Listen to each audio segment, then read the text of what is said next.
America અને Iran વચ્ચે વધતા યુદ્ધના ધમાસાણની અસર હવે વૈશ્વિક અર્થતંત્ર સાથે ભારતના ઉદ્યોગ જગત પર પણ જોવા મળી રહી છે।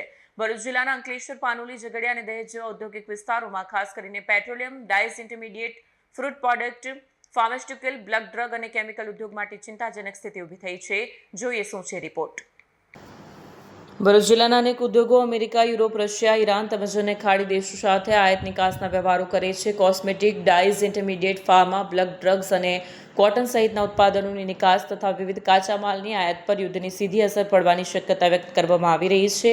યુદ્ધના કારણે આંતરરાષ્ટ્રીય બજારમાં ક્રૂડ ઓઇલના ભાવમાં વધારો નોંધાયો છે। તેની સાથે કેમિકલ ઉદ્યોગ માટે અત્યંત મહત્વના કાચા માલ ગણાતા સલ્ફરના ભાવમાં પણ ભારે ઉછાળો આવ્યો છે। ઉદ્યોગ સૂત્રના જણાવ્યા અનુસાર અગાઉ ₹2 પ્રતિ કિલોના ભાવે મળતું સલ્ફર હાલ ₹36 પ્રતિ કિલો સુધી પહોંચી ગયું છે, જેના કારણે ઉત્પાદન ખર્ચમાં નોંધપાત્ર વધારો થવાની ભીતિ સેવાઈ રહી છે। આ સ્થિતિને ધ્યાનમાં રાખીને સ્થાનિક ઉદ્યોગ મંડળોએ કેન્દ્ર અને રાજ્ય સરકાર સમક્ષ ઉદ્યોગોને રાહત મળે તે માટે વિશેષ પેકેજ, કાચા માલ પર સહાય અને નિકાસકારોને પ્રોત્સાહન આપતી નીતિઓ અમલમાં મૂકવાની માંગ ઉઠાવી છે। ઉદ્યોગકારોના મતે સમયસર સહાય ન મળે તો ઉત્પાદન ખર્ચમાં વધારો તથા સ્થાનિક તેમજ વૈશ્વિક બજારમાં સ્પર્ધાત્મકતા જાળવવી મુશ્કેલ બની શકે છે।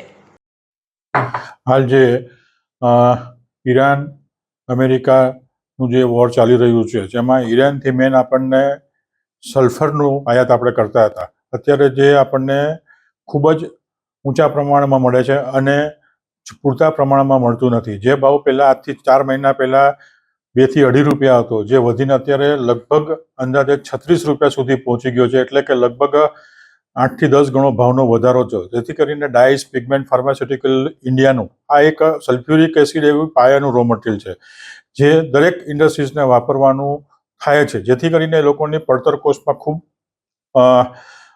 કોસ્ટિંગ ઊંચું આવે છે। માટે એક સરકારશ્રીને વિનંતી કે આ બાબત ઘટતું કરી અને જેમ આયાત વધુ થાય અને ભાવમાં કંટ્રોલ થાય એવી અમારી વિનંતી, અને સરકારશ્રીને વિનંતી કે ઇન્ડસ્ટ્રીઝ માટે જે આ યુદ્ધની પરિસ્થિતિ છે એમાં કોઈ પેકેજ એવું ડિક્લેર કરે કે જેથી કરીને ઇન્ડસ્ટ્રીઝ સસ્ટેન થઈ શકે। બ્યુરો રિપોર્ટ, સત્ય ટીવી ન્યૂઝ, અંકલેશ્વર।